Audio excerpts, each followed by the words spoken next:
Good evening, my fellow Americans. Hi, it's Lacey Healy. When President Dwight D. Eisenhower gave his farewell speech in 1961, many people were expecting the decorated World War II vet to salute the troops on his way out. Instead, he said goodbye with a warning. In the councils of government, we must guard against the acquisition of unwarranted influence, whether sought or unsought, by the military-industrial complex.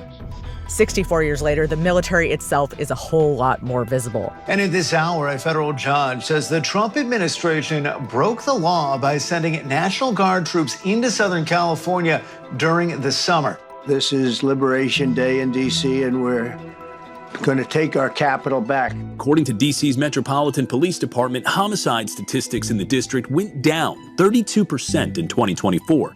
How much is all of this going to cost taxpayers, and how much longer can we expect to see the National Guard in the district? On Saturday, Trump lashed out at the Illinois governor for opposing the move. Don't want to see homeless Chicagoans harassed or disappeared by federal agents. So this is something that certainly we will be watching to see how it all plays out. But the engine that puts grenade launchers in the hands of police, surveils our every step, and ships weapons overseas, it's still mostly flying under the radar, and with more money than ever before. This year, Congress greenlit a $1 trillion defense budget, the largest in history by far, and we're not even at war.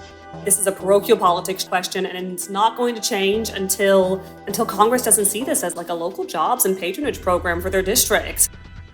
This season on Things That Go Boom, we're taking on the military-industrial complex. Because the same industry that profits off of foreign wars and puts tanks on our streets also has a huge everyday impact on our own communities. Take a look at this scene coming out of Box Elder County. Yeah, the sheriff's office says an explosion occurred at the Northrop Grumman facility at Promontory Point. They say the building is a total loss. It was around 7:30 a.m. Wednesday morning, and I heard a loud boom. My whole house shook. And then I looked over. We saw this huge plume of smoke coming from across the highway at Northrop Grumman. It shapes our neighborhoods and injures our family members on the job. 10 Hanford workers got sick from unknown gases at the site, yet no official from the nuclear site ever reported it. For years, Hanford has been under a court order to report vapor exposures after years of reporting by the King 5 investigators that showed a pattern of Hanford officials denying dangerous vapors were putting worker health and safety at risk. This love story about these weapons becomes a distraction from what they're being used for. It also offers false hope of a job boom in struggling cities and towns.